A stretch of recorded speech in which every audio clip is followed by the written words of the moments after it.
Jesus H fucking Christ on a bike. Apparently, my webcam and my computer hate me today. This is the third time I am trying this, and I am praying to God I don't do something stupid like press some random button on my keyboard which ultimately terminates the program. Because God knows I probably will end up doing that at least once more. I just want to bitch about my windshield, which is scratched and has a crack in it. Probably a bit smaller than this spool of thread. And it's hard to drive. And I need new brakes. Why is there so much thread on my desk? I'm trying to restore my pair of pants that I've had since I was a freshman in high school.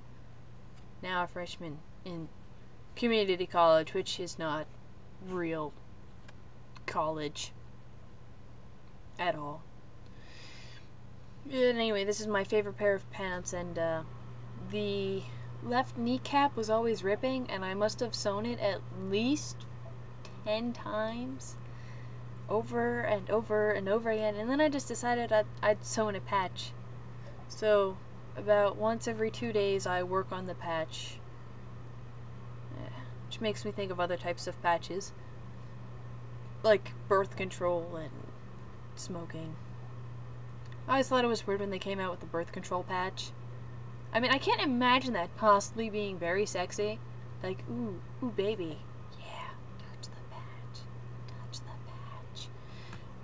patch. That's just me personally. I mean, well, there's that, and then there's the pill, abstinence, and the Nuva ring, which I always thought was real interesting. And the Nuva ring is a little round piece of what looks like silicone, and you just pop it right into your vagina, and you know, it disperses your birth control medicine, and you only have to change it every 3 weeks. That thing is in there for 3 weeks. Seriously, that's I don't know about that. That just freaks me out. Then you have to like dig in to go get it. What if it gets lost or something? You don't want something like that lost in, your vagina. It's just awkward. I mean, and can you feel it when you move, or I don't know. Telling you, weird technology. You know what the best kind of technology is? Flashlights. I was watching CSI Miami on Monday. Nice episode. Delco and the blonde chick were investigating a truck that blew up from a manhole exploding underneath it, and the truck happened to be like an arsenal of sorts because it was all guns and rocket launchers.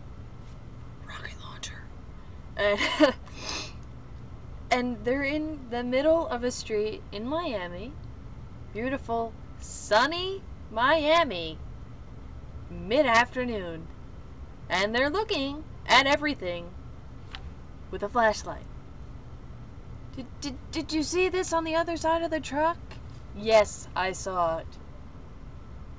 It's fucking daylight out. Everyone saw it. Probably from at least 50 fucking feet away they saw it, because you don't need a flashlight. They're broad daylight. I always think it's awkward when they use flashlights at, like, for everything. Is it really like that? I don't know. I don't even know if it's really like that for real CSIs. But fuck. They love their flashlights, even using them at, like, the strangest times. I always wonder why they just don't, like, flick on the lights.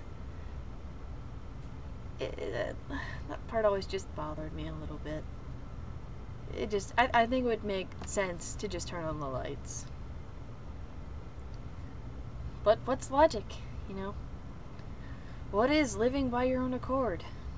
In my philosophy class, we're learning about Socrates, and the one thing we were learning about was how he said that it's better to live a moral life, not just for when you die, but for the present, because whatever you do wrong or amoral will affect you in your present life. And that's why you should try to live the best life you can because of that. I couldn't disagree more. Life is all about what makes you happy and for the moment, because that is all you have. You can't worry about when you die because no one knows when what happens when you die. And whatever makes you happy, whether it's amoral or moral, well, that's the thing though. It's whatever is in your own moral compass. I don't think a lot of people understand that. Like, what's in your own moral compass is what you can do and what you can tolerate doing and what you are morally acceptable with. Like, some things I'm morally acceptable with are not necessarily things other people may be, and vice versa. But to live by someone else's accord and listen to their sayings and what's good and bad and moral and unjust and all of that sorts. Like, I can agree that there's a certain set standard, where murdering is wrong and stealing is wrong, but a lot of other things just don't belong in those standards. And kind of what he says is, it's the basis for religion.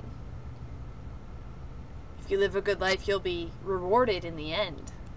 That is what religion is all about.